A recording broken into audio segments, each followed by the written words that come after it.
bunch of worthless scum that love to talk about me, but I promise if you were in my face, I won't hesitate to put your face through the floor. I'm ready to fight again right now, Dana White. Please try me.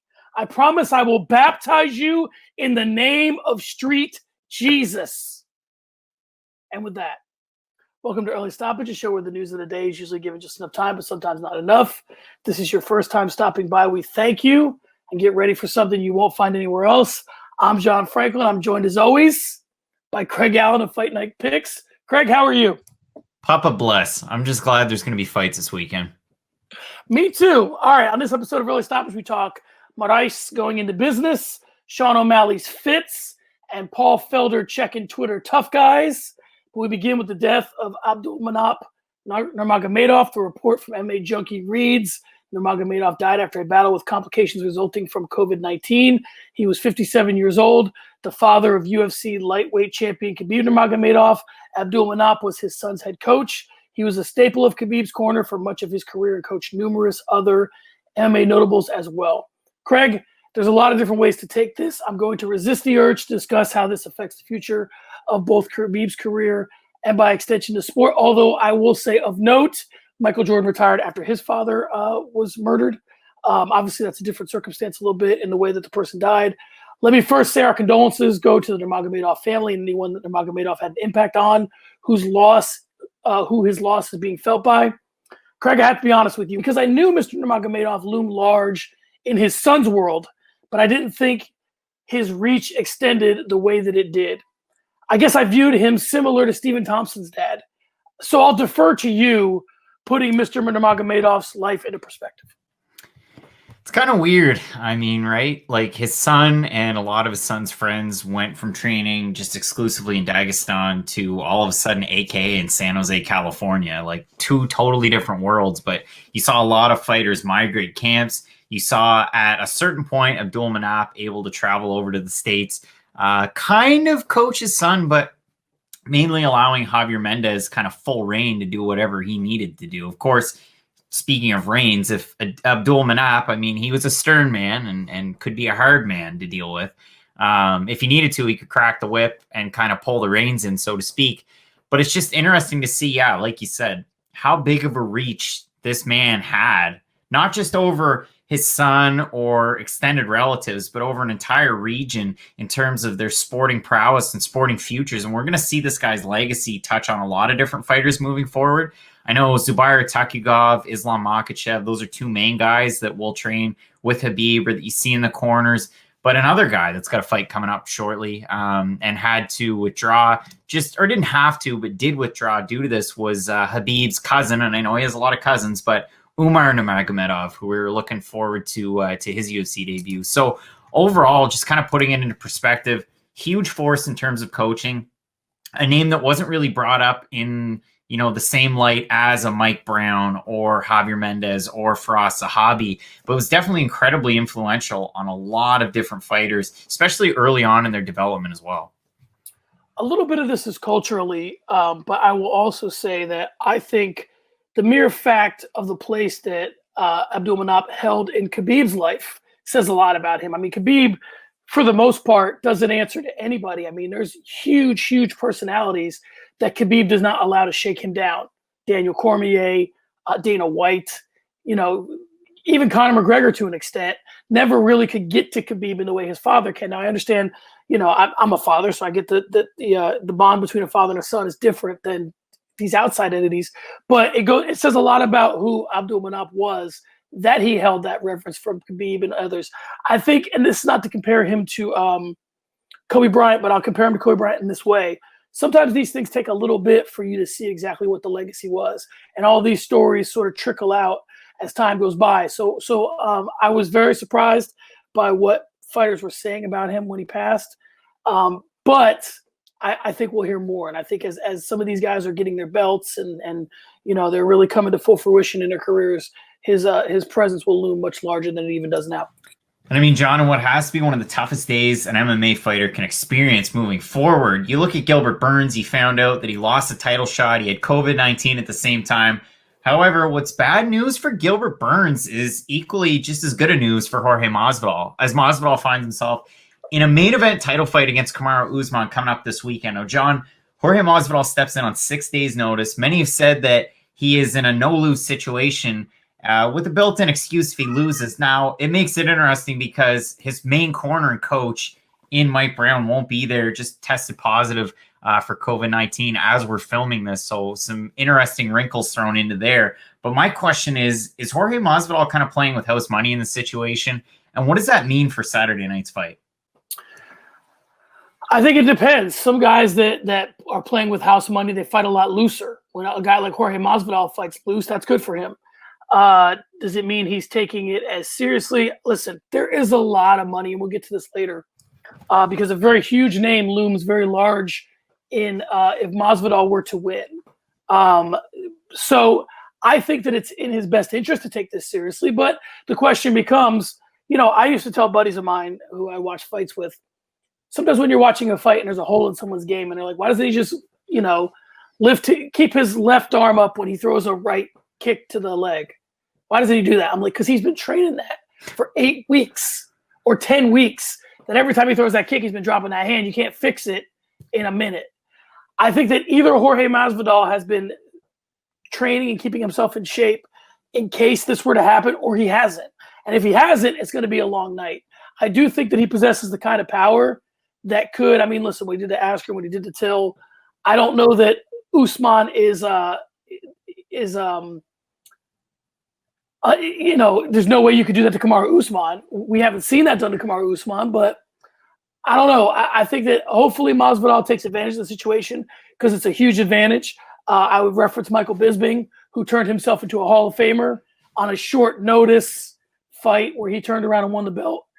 Jorge Masvidal finds himself in a very similar situation. Yeah, poor Luke Rockhold in that situation. Guy's forever a meme due to that fight. But in terms of this one, it's weird because the extra wrinkle in terms of Mike Brown not being in the corner, I think that means quite a bit. You look at Masvidal training for this fight. I know a lot of people are quick to point out the fact that they brought in Bo Nickel, Penn State, 3-time Division I national champion, 4-time All-American. He's a standout wrestler. He's getting ready for the Olympics that are most likely taking place next year. And he competes in the same weight class as Kyle Snyder. And everybody knows about Kyle Snyder by now as being one of the most decorated wrestlers of all time. All that being said, Masvidal has been getting ready with wrestlers for this fight camp. Bo Nickel said something interesting in a conversation with James Lynch. He said, if Jorge Masvidal committed himself to wrestling within a 6 to 9 month period, he could be like a world-class wrestler or a very competent wrestler.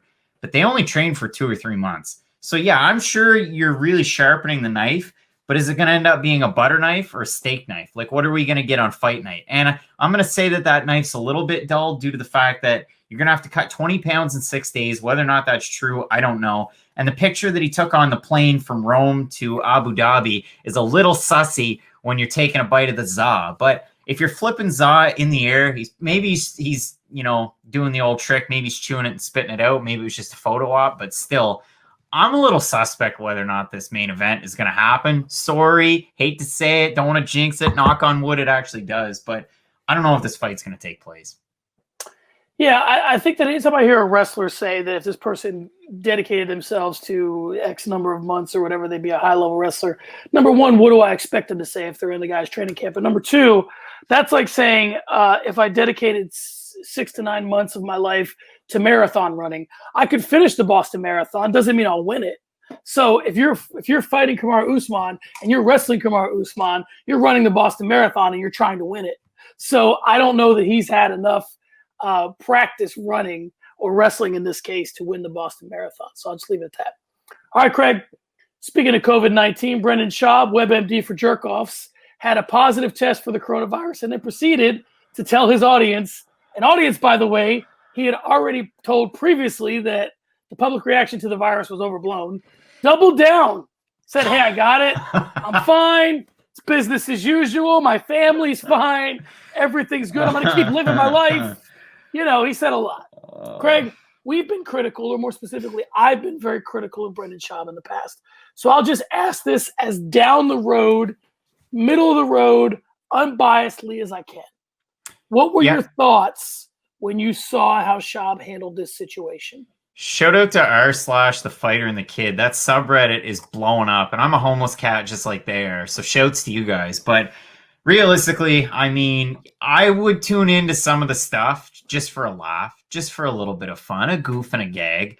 I unsubscribe from everything. This guy is an absolute bag of tools. And we talk about it in MMA, you know, somebody's got a good jab, somebody's got some pretty good jiu-jitsu, they got a little bit of power in their hands and they know how to throw together a kick. You put all those tools in your tool belt and you know how to use it. This guy's like opening up a Craftsman toolbox and I've got a Phillips screwdriver and I've got a hole cutter. But other than that, I have no idea what to do with any of it. And it's a hodgepodge and you just got to kind of laugh at yourself. That's what this guy's like. You just kind of got to laugh at yourself and you got to move forward. You can't take anything he says serious whatsoever. You listen to his commentary on MMA, and I don't want to rag on MMA media, but it's average at best. I remember not that long ago, and we're going to get into it later on in this show, but he was asked on one of his shows by Brian Callen, hey, can we talk about the Paul Felder fight against Dan Hooker? It was insane. And Brendan goes, no. Well, let's just move on. Okay, buds. Kind of remember that was a pretty big fight, pretty important thing. So for him to double down, I wasn't overly surprised. I mean, he was going to up and leave California for Texas because it was the best place in the world. And listen, I'm not ragging on the way you guys do stuff in the States, but things are starting to open up here in Canada because we've followed a pretty strict regimen and things just continue to slip worse and worse in the States. And it sucks for you guys. And I'm sorry, but you know, you say things like this, eventually they're going to come back and bite you in the ass. And that's what happened to Brendan Schaub. It's unfortunate. And, you know, I might sound negative here, but I want to back this up with saying this. I hope nothing but the best for the guy, his family, his friends, everybody that got close to him or that he's been in contact with. You don't want to see somebody get sick like this. And, you know, who knows what effects this virus could have. We opened the show by talking about Abdulmanap Nurmagomedov, who unfortunately lost his life due in part to COVID-19 and the complications that it posed to him. So hopefully Brendan's fine. Hopefully Brian Callen's fine and everybody else involved. But, man, find a different hill because this ain't it. Yeah, I think, I guess to push it forward a little bit, I would just say, you know, that I wish him health as well. My problem is that he says, you know, he did, I think the show that he believes You're he putting got people it, in danger. Yeah. And I think the show that he got it was like San Antonio, and then there was another show. And it's like, yeah, okay, let's say that you got it in San Antonio. Then you proceeded to do the next show, so you're putting all these people in danger. You're saying it's not a big deal. You're going to live your life, and I'm fine. I got over it. Some people have said, I think maybe even on that Reddit, that subreddit you're talking about, they said something like, dude, you have all like access to IVs and all this, you know, high-level care because of how much money you have. Not everybody has that. And when you're just saying, come out and see my show, and you're already rich. Now, listen, I'm not trying to make so the guy can't make $1, and I have no idea what his finances are. But when your Instagram is just filled with all these things that you do money-wise, I think that it's a little bit the responsibility of the public. You know, there used to be a joke that, you know, if you live your life based on the musings of Howard Stern or Joe Rogan or now Brendan Schaub, you're certainly not living an enlightened life anyway. So you're taking your life in your hands just by listening to the stuff those guys pass off as advice anyway. But I do think that he has a responsibility to a lot of different things. He has a responsibility to the MMA world, which is where he, you know, gained his fame, which, like you said, the Paul Felder, Dan Hooker thing, you know, fails that. But now if you're going to have this big of an audience, you have a responsibility to act responsible. And I think he's sort of shirking that responsibility. And I'm on the low end disappointed at it, and I'm probably at the high end outraged. The guy that poo-pooed the women's strawweight division, and you arguably ended up with a fight of the year. So, I mean, I think that speaks volumes. So, we move on. We're speaking about the bantamweight division. So, we talked about it last week, and we said that while it's healthy in terms of talent, it lacks in terms of name value. So, when it came time for Marlon Moraes to pick a dance partner, he went for sizzle over steak when he called out Dominic Cruz and Cody Garbrandt. I'll cut him a little slack with Cody Garbrandt because he just knocked Rafael Assunção's head to the shores of Yas Island. But is this simply Moraes trying to follow the Chael Sonnen axiom of fight the biggest name with the least chance of winning? Is that what this is? Yeah, I think that, you know, he wants to headline a show. He wants to get his name out there. He wants to pad his resume. I get all that. There's certainly other guys in that division that he could fight that are game and ready fighters. I get, like, again, I think that after what Cody Garbrandt did calling his name takes some balls. And I'm not saying Marlon Moraes lacks, the willingness or ability to call these guys out. But there was something this week about Conor McGregor where they said, has Conor McGregor's effect on the sport been a little bit overblown? And I will say, in terms of what all right, so you're bringing this up in terms of Conor McGregor kind of setting a precedent. Look at what we're going to get this weekend. You've got Petr Yan coming in against Jose Aldo. Jose Aldo losing 2 fights, one of them to Marlon Moraes in his last one. And then if you look at the flip side, and you want the perfect example of the Conor McGregor effect, Petr Yan beat Uriah Faber. What does that mean? It doesn't mean anything. Like, it's a ridiculous win to get a title shot if you're beating Uriah Faber in 2020. So I think you make a really good point. We'll move on from there. But yeah, if you're Marlon Moraes, if beating Jose Aldo didn't get you a title shot, just go ahead and call out all the biggest names you can. Call out Brendan Schaub for all I care. All right, Craig. Sean O'Malley is what the kids are calling fresh to death. He has a style that's all his own. That mixed with his belief that he is on the short end of compensation when it comes to Reebok is prompting him to start a clothing line, which is typically a great way to waste a bunch of money. But O'Malley seems different. Is he? Does he have crossover ability outside of MMA? I don't know. I mean, if he does on the Twitch side, and you can get video game fans into Sean O'Malley, into MMA, I mean, I guess they don't really need to get into MMA. If they can like him enough as a personality, maybe he can do it. I don't know if he has that crossover ability, so I don't really have a definitive answer here. But I think it's probably not the worst person to start a clothing line, don't you? I think you have to figure out what is your appeal. And if the appeal of Sean O'Malley is – so Conor McGregor's appeal, and here comes Conor McGregor's name again, is money and wealth. And that's what – so when he launches an August McGregor line, it's like suits and shirts and all that. He doesn't just launch, Conor McGregor T-shirts, which I'm sure he has. But it's like – so if Sean O'Malley wants to make a bunch of Sugar Show shirts – I think he's probably going to lose his ass as far as the amount of money he invests. But if he decides to say, I got this crazy kind of eclectic brand and I am like reaching out to people who are like me in that way, then there might be something there. Yeah, I mean, it's kind of like the Teddy Fresh with H3H3 and Hila. She's making a great buck off of that, and it's interesting and it's unique to them, but they're unique products. You could just be into fashion and kind of hipster trends and like that. You don't have to like their YouTube channel. So we move on, and if this pandemic has done anything, it's ensured that every man, woman, and child on the planet Earth has a Zoom account. However, the difference between most humans and Max Holloway is that he thinks that he could conduct his training on Zoom and without training partners or sparring partners. John, a couple questions. First, do you think he trained on Zoom exclusively? And if so, is that an effective way for him to train for the rematch for the featherweight championship of the Ultimate Fighting Championship with Alexander the Great? It would depend. I think it would depend on what he thought was it was a close fight, depending on who you asked last time. And if he thought that he had everything that he needed to win that fight and just didn't show up on that night, well, then, yeah, it's kind of rinse and repeat when it comes to training. Does sparring partners help? Of course they do. But most of the stuff that you need to get in terms of getting pushed, he either already knows himself or can sort of talk to his coaches through Zoom and sort of get that together. I will say this. If he's not sparring, I would only reference to you the Mike Perry fight where the commentators were saying that Perry hadn't sparred and it looked like his timing was off. He wasn't – now this is Mike Perry we're talking about, who's not typically as accurate of a puncher as Holloway is. So, listen, could Holloway have trained on Zoom and had no sparring partners when he fought Brian Ortega? Yeah, he's lifted Brian Ortega's hands up in the middle of the fight to show him how to defend better. So, yeah, he probably could have trained on Zoom for that one. But this is the champion of the world. This is, Alexander Volkanovski who, put it on him like no one had put it on him yet. So – I think that if you're ever going to try Zoom and no sparring partners, this ain't the fight. See, I thought it was all a fib. It's just to kind of deflect the attention away that, yeah, he was actually training with his team at his camp. But the more and more I listen to it, the more and more I listen to people that are dialed in on the MMA scene and not just the people on Twitter and Facebook.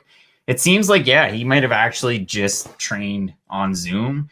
Which for somebody that's that high level, the only thing that you really need to incorporate, and this was something that Luke Thomas brought up, so I'm not quoting it verbatim, but you're already going to have your timing down well enough. You don't need to hard spar in camp, and that's something that everybody knows. You don't want to get knocked out or get a concussion in camp due to sparring, but you got to get your timing right. Is a week or 6 days or whatever it would have been where he gets to Abu Dhabi, you got to quarantine for a bit, you get a little bit of time with your camp. Is that going to be enough to get your timing down for a world championship fight? I didn't pick him to win, originally. It doesn't bode well for him. And we saw a quick blip in the odds with people putting more and more money on Volkanovski after that popped up. What's interesting is that he is someone who I see with the mask on a lot. So that may inform a little bit the whole Zoom thing, because I was sort of in the same boat as you were, thinking, is this legit? Is this gamesmanship? What are we doing here? And every time I see a picture of this kid or a video of him, he's wearing his mask. So yeah, we do that in the rest of the world, John. That's what we do. So that's what I do. That's what I do. I'm COVID free, my friend.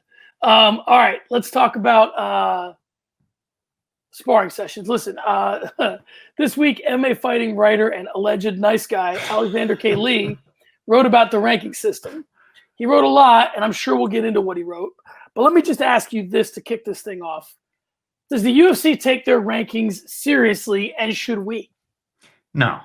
They're all about money fights, and the ranking appeals to the lowest common denominator that thinks that this is an actual thing that means anything. If you're somebody that used to watch, championship boxing, you would see it where, you've got your number one guy. So let's say it's Gennady Golovkin, and he's supposed to fight Sergey Derevyanchenko next. Well, he has to fight him. That's a mandatory challenger. You have to fight the number one. That guy loses, then you fight the next guy, and so on and so forth. In the UFC, it means nothing. It's just a placeholder. It's something that looks nice. And if you want further proof of that, remember back when Anderson Silva fought Israel Adesanya on short notice in a fight that wasn't supposed to happen? Anderson Silva was unranked at the time, and he hadn't fought in over 2 years, and he had lost 2 fights in a row. And I get it. They're high-profile fights. But all of a sudden, whoop, Anderson Silva ranked 15th. It means nothing. These rankings are a total sham. And realistically, they're the UFC's rankings. So if we're on the panel, you and I could say that, geez, I don't know, pick a fighter that's a fringe type of fighter. Let's say Muslim Salikov wins this weekend. I think he should be 15. You think he should be 15. The UFC thinks he's a superstar because his nickname's the King of Kung Fu. They can put him at number 10 if they want to. They can do whatever they want. It's arbitrary. It means nothing. Do they take them seriously? No, it's a marketing thing. And maybe I sound incredibly cynical there, but I don't think we should take it all that serious.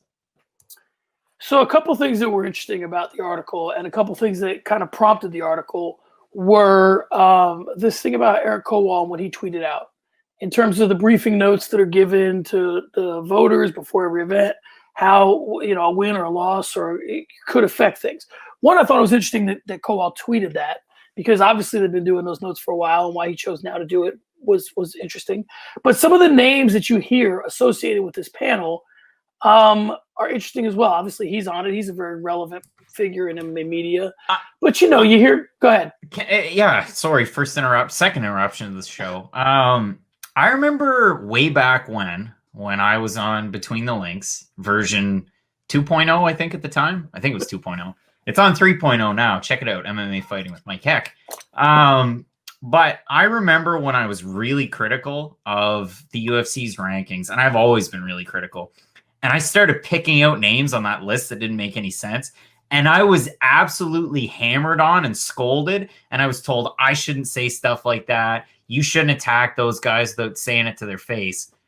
Oh, was I wrong? Look at me now, Pops. Look at me now. Yeah, so sort of the point that I was making was like, who's on this list, right? And this is, let me just say something. I by no means am passing myself off as some heavy hitter in the world of MMA. Neither am I. I just want to get that off my chest. Some of these guys, Kieran Jennis, he's been around for a while. He sort of runs the underground, so he's got some relevance, But Sean Dallas Hall is the guy who's local to Phoenix here. He works for Fox, and he's had a radio show for a while. I mean, these guys are not guys, Rob DeMello of Kehan Honolulu. Who's this other guy that I'd seen? Rob DeMello, actually, he's talked about it. Like, before any of this controversy, he's talked about his own rankings, and he actually does put a lot of thought and stock into these. Right. I'm not saying that these guys are all guys that are irrelevant in the sport. They have their relevance for sure, but they're not the guys that are sort of out front. It's like, the guys that you would think vote don't vote. And the question becomes, well, why do the guys that you think would vote are not the ones the UFC selected to vote? Maybe because they wouldn't play ball in the way these guys do. I don't know that. I'm just guessing. It took this long for us to see the briefing notes. So I think that, I don't take the rankings all that seriously, but I do take them seriously in the sense that it does sort of guide the way the UFC is going to make their decisions. So to a certain extent. So I think that you do have to keep one eye on them, but I don't think that it's the definitive way to say where a fighter stands in the UFC. All right, John, let's move on to my favorite segment of the show. It's called Hitting the Speed Bag. If this is the first time you're tuning in with Fight Night Picks or Early Stoppage, A, I want to thank you, but B, this is a wild card of a segment of the show because the way that it works, I'm going to set the 2-minute timer. It's always over 2 minutes. And John has never seen these questions before. This week, they all have a theme. I hope you find it relevant. We're going to start the timer here. John, are you ready for this? I know on the Luis Smolka meter of butt puckering, this one's pretty darn high for you. Yeah, I'm ready. Let's do it. All right. So, John, Jorge Masvidal is stepping up on short notice and raising his own stock heavily in the process this weekend. He's a tequila man. McGregor is a whiskey connoisseur. If you're a marketable fighter looking to make that next power play, what type of spirit are you dipping your toes in? Bonus points if you'd actually dip your toes into the spirit. I think that, beer's taken. You're not getting in with beer. I think that you could probably do some version of a White Claw that would be, because the kids are drinking that stuff. So you could probably market yourself. If Donald Cerrone had a version of White Claw, I think you'd probably do very well. I'm going to go with vodka. Easy market to break into. Number 2. If a baseball team so much as makes the playoffs or advances in their divisional rounds, they go all Oasis on the world. And they result in a champagne supernova in the sky. In the clubhouse. With COVID rules in place, it's different. But if you're going for bubbly after a win, especially something with spray value, what's your move? So champagne's out. I would say energy drinks. I don't know that there's a high spray value there, but energy drinks, yeah. I'm going to go with either the new Budweiser Nitro that you're supposed to shake and pour, which is a weird idea, or Michelob Ultralight. They got the little bubbles. All right, John. Our show is very PG-13 for the most part, and some UFC fighters can't partake in the typical post-fight antics. I'm talking about Chase Hooper and Kay Hansons of the world. Now, if you're suggesting a PG-13 version of a celebratory drink to the youngsters who are on the cusp of legality, are you going with like a Virgin Shirley Temple or O'Doul's? A Virgin Shirley Temple. I think it probably tastes better. I've had O'Doul's before. I didn't like it. Never had O'Doul's. All right, so we all know that Bud Light wouldn't pay Brock Lesnar nothing. So he had to drink a Coors Light after bludgeoning Frank Mir at UFC 100. In your mind, are light beers all the same, or does one reign supreme? I'm not much of a drinker, but when I drank Bud Light. So yeah, I would say Bud Light reigns supreme. I had Coors Light here and there. It didn't do anything for me. So yeah, Bud Light. I'm talking to an alcoholic, and I hit a sore spot, and I just found that one out 4 questions in. Coors Light. I like Coors Light. Man, that's a hell of a way to put it out there. I don't care. Everybody has that friend that I forgot I wrote this. Oh my gosh. Everybody has that friend who tried their darndest to slam shots of Fireball as Rocco Martin head kicked Ryan the Flair and fell asleep before Tony Ferguson fought Anthony Pettis at UFC 229, and they snored during Conor and Habib. If you had one piece of advice for that type of MMA fan, what would it be? Spacing. Yeah, that's pretty good. Spacing. Use the water between the shots. Shot of liquor, shot of water. Shot of liquor, shot of water. 2 glasses of water before the night starts, a multivitamin and a fish oil pill, and you're gonna sleep like a baby and feel like $1 million when you wake up. There you go. All right, Craig, let's move on to this or that. I got a couple for you. I want to get your thoughts. It's for the top 4 fights of the night. Let me get your thoughts. All right, first you have to choose this or that, obviously. This or that, 2 knockdowns for Masvidal or 5 takedowns for Usman? That, I guess. I'm going to go with the Usman takedowns. I don't think a few months with Bo Nickal is going to make that big of a difference. I think Jorge comes out guns blazing. I think he gets the knockdowns. This or that, does Holloway versus Volkanovski happen at distance or in a phone booth? It's going to happen in a phone booth for one of them. And for that one, it's going to be Max Holloway if the phone could attack him, because I think Volkanovski is going to come right after him quick. All right, up next. This or that, does Petr Yan close Jose Aldo's eye or eyes, or does Aldo purple up Yan's body? Petr Yan has an extensive amateur boxing career, so I don't think Aldo's going to be able to hit the body that easily. And I think it's all Petr Yan in this one. I'm going to say this. Okay, last this or that. Andrade versus Namajunas. The feet or the floor? Where does it take place? It's going to take place in the feet. Namajunas is going to piece her up. That. All right, Craig, what's up next can only be described as pandering to the audience. We're going to go ahead and get our pander on. Kung Fu Pander. We're going to go for the gram, the tweet game, and the book for Facebook. I'm going to try my best to make these the length of what they would have to be posted on the individual social medias, right? So for the gram, it's going to have to be short because it have to be short for a story. The tweet game, I think you get what, 220? What is it? 2 minutes? 2 minutes and 20 or 2 minutes 21 seconds. Okay, so you got a little more time for that. And then the book, that's for your grandma, your uncle, that kind of, So you'll be interested to see what we're talking about there. For the gram, Paul Felder took issue with someone saying on Twitter that he was a better commentator than a fighter and asked if the person would say it to his face. Craig, I mean, isn't he a better commentator than a fighter? He's a better fighter than a commentator, and somebody said today that my voice was too nasally in the YouTube comments, so I said I wish I could look like Arnold and talk like Sam Elliott, and they told me to become a smoker, so that's all I got for you. I disagree with what you just said. Paul Felder is a top 4 commentator, not a top 4 fighter, and I would happily say that to his face because it's my opinion. Okay, the tweet game, Craig. This is super speculative, but if Jorge Masvidal can pull the win out this weekend, it sets the table for a fight with Conor McGregor because Conor McGregor will be going for his 3rd division title. Would that be the biggest fight in MMA history? If it happens in 2021, yes. If it happens in 2020, no. I think Nate Diaz in the 2 fights that he had, that's probably still a bigger fight. I think the Khabib fight's probably still bigger.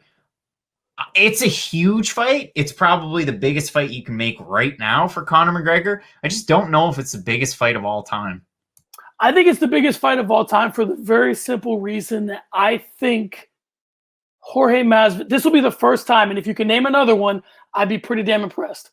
This will be the first time when you have 2 fighters who you could argue are A sides. Obviously, Conor would be the A side of this fight, but they're both A sides, and they're both willing to promote. It would be the MMA version of Floyd Conor. I don't know. Like the MMA version of John Jones, Daniel Cormier. But they both weren't. See, neither one of those guys sell tickets. Who do you think sells more tickets, John Jones or Jorge Masvidal? See, I think Masvidal. I'll save the answer. I think it's Masvidal, and I don't think John Jones promotes fights. I think John Jones thinks that his talent should be enough to promote the fight, and he just kind of – Cormier does work as well. Side note, is Cormier a better fighter or commentator? Fighter. All right, Craig, let's move on to the book. Craig, old head alert. Hey, Mom. See, this is for Facebook. That's why I'm doing the old guy stuff. It was IFL Never Die, as Renzo Gracie and Pat Miletich had a rough week. We'll start with Miletich, who was arrested for driving under the influence. Not to be outdone, Renzo Gracie did the unthinkable and made us feel bad about Gino Carano's thirst trap picture on Instagram. How dare you, Renzo? But that sort of opened up a window to some of his conservative views. Now, both Gracie and Miletich have their feet planted firmly on the right side of the aisle, as do a lot of older fighters. However, these two fighters have remained relatively popular despite their beliefs. So I'm wondering, is there a chance that we've been wrong about these guys all this time and they're not good guys? Okay, I'm glad you sewed it up right there. Deshaun Jackson in football learned in the last 24 hours that you can't use a quote from Adolf Hitler and think that it's okay. But on the flip side, Renzo Gracie's been quoting Heinrich Himmler, the number 2 from the Nazis, like it's going out of style. And I'm making light of it here, but it's bad. You can't do that. Like, I don't care what side of the fence you're on. You can't say stuff like that and think that it's all right. And then try and make people feel bad for bringing you down. You don't say stuff like that. Now, I'm of the belief that, your beliefs, and you probably shouldn't share everything on the old socials. And guys like this are kind of learning about it. They're thinking, oh, well, it doesn't really affect me. It's not going to affect me, this and that. What happens if, you get less enrollment at your gym? What happens if you get less photo opportunities or you're invited out to less speaking engagements? It's not going to look as good on you. And I think that's an extreme. And again, I don't care what your politics are. You can't quote Adolf Hitler and Heinrich Himmler and think that it's all right. So that's kind of the way that I'm thinking. In terms of the DUI with Pat Miletich, it's kind of like the Brendan Schaub thing. You can throw the guy under the bus, you can say whatever you want, but at the end of the day, hopefully nobody was actually seriously hurt. You never want to see that. And hopefully Pat Miletich, maybe it was a one-off, whatever, but hopefully he can get the help that he needs, because you can't be doing stuff like that either. So are we wrong about these guys? You hear what they say, you take it with a grain of salt, but at the same time, you got to watch what you say. You really do. And it's not like a PC culture thing. You can't say stuff like that. Like, it's just wrong. Craig, the world is filled with complicated figures, and Hall of Fames are filled with complicated figures. My favorite player of all time in football is Lawrence Taylor. He was not a nice guy to a lot of different people and in a lot of different situations. He did not make the right choices. So I think that we're in an age now where you kind of have to separate the accomplishments of someone with their personality. But at the same time, we do have to always keep one eye on this whole freedom of speech thing, where it's like we're fine with what people say as long as we agree with it. LeBron James is very outspoken, okay? Most people agree with LeBron James, so we're fine that he's outspoken. But people that we don't agree with or we think are saying, and I'm not advocating that someone should quote Himmler or Hitler. I just think that if we're going to play the First Amendment game, we got to play it all the way through. And you live in a different country than I do. So I do, right. But it's not freedom from consequences. And I think these guys need to understand that. If you're going to have positions, you have to understand that things are going to evaporate in your life if you want to make your politics a part of your MMA. Like you said, if no one shows up to your gym anymore and it's because they don't like your politics, well, then you're the one that brought politics into the equation. All right, Craig, there's something I'm really excited about, which is our Start the Conversation, because it invokes or brings up someone who is a Canadian hero and father figure to young Canucks. Is it fair to call all Canadians Canucks? Des fois, ça fonctionne. Yeah, sure. George St. Pierre said this week that fighters fall into 3 categories. They are either a fighter, an athlete, or an artist. Whoa. Was it George St. Pierre that said that, or Robin Black? It was George St. Pierre. I'm sure that Robin Black will take it and probably write a whole book about it. But George St. Pierre was the one who first offered this theory. So let's start the conversation with this. I'm going to give you a group of fighters, and we'll start with just champions, because obviously that's the one that makes the most sense to start with. And then the conversation begins where people can apply this to all other fighters if they want.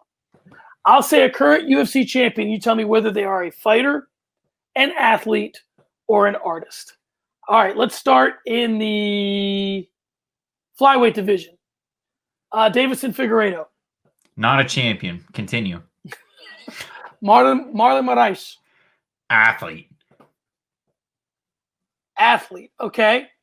Max Holloway. I'm sorry, Alexander Volkanovski. Athlete. Max Holloway. Fighter. Khabib Nurmagomedov. Athlete. Justin Gaethje. Fighter. Tony Ferguson. Artist. Conor McGregor. Artist. I go artist for Conor McGregor too. Kamaru Usman. Athlete. Jorge Masvidal. Fighter. Big time Israel fighter. Israel Adesanya. Artist. Paulo Costa. Anderson Silva. Paulo Costa. Model. Anderson Silva. Artist. Here's a tough one. Bones Jones. I would say athlete. Dominic Reyes. Dominic Reyes is a fighter. Stipe Miocic. Fighter. Daniel Cormier. Athlete. Francis. Cormier, you giving Cormier athlete? Okay. Well, I mean, he's a credentialed wrestler and a good fighter. I don't know. That's fair. Francis Ngannou. Fighter. I mean, he's got boxing aspirations, but he's a great athlete. Amanda Nunes. I'd say artist. I'm gonna Zhang go Wei crazy Li. there. Zhang Wei Li. That's a tough one. Fighter. Shevchenko. Artist. Jan Jacek. Fighter. Nama Yunus. Fighter. That's all I got. It's an interesting discussion, though, right? Is it? Did you think that it was like when I think? Okay, let's just really quickly. If you're a fighter, you're going to engage in high-level gamesmanship. You can throw caution to the wind. So I'm thinking, and very technical as well. So there's a lot of different things that go into it. But somebody like Francis Ngannou, boxing ability, great in MMA, tons of power. Dustin Poirier would be a fighter to me. Justin Gaethje is a fighter, and so on and so forth. An artist, an athlete, Marlon Moraes, you look like an athlete, but also you're incredibly athletic, and you can use a lot of different talents that maybe you wouldn't see from just a fighter. So Volkanovski's an athlete, big guy in rugby, comes into MMA, and so on and so forth. Artist is that really unique category where I think Jones, I might have said athlete, but Jones could kind of be an artist. Anderson Silva, Israel Adesanya, Conor McGregor. And this is where you get into the Robin Black territory, but they make it an art form. They make it so unique. It's hard to copy kind of the signature moves, if you will, if they have them. But it's something totally different that you don't see from a lot of different fighters. And we could go on and on about artists, but there's definitely a lot of them out there, and their styles are so unique to each other. I think a good way to look at it would be, if you are a fighter, you never really venture that far from the way you fought when you first fought. Even if you're trained. Now, Justin Gaethje is obviously a different person than he was when he first got into a fight when he was a kid. But not that much, right? At some point, even in a fight in the octagon, he's going to bear down and say, all right, we're just going to slug it out. And I would say Poirier is the same way. I think the difference between an athlete and an artist is an athlete is able to take the skills of MMA and do them at a very high level. Like Benson Henderson does things at a very, very, very high level. Okay? But even at that high of a level, you're still not doing something as uniquely as Anderson Silva or Conor, or like if I saw a silhouette of all the artists, I would know who they were without seeing their faces. Lyoto Machida. Yes. I think is an artist. I agree. All right. All right, guys, there you have it. This episode of Early Stoppage on Fight Night Picks is in the books. Be sure and comment underneath the video. Let us know what you'd like to see us do next. Comment on YouTube. Check us out on iTunes and Spotify. Craig can be followed at Craig Allen FMP. I can be followed at SM Cornerman. The fight has been stopped. We'll see you next week. Craig, say something witty. Vamos a entrar en eso. Exactly. All right, guys, we'll see you next week. Peace.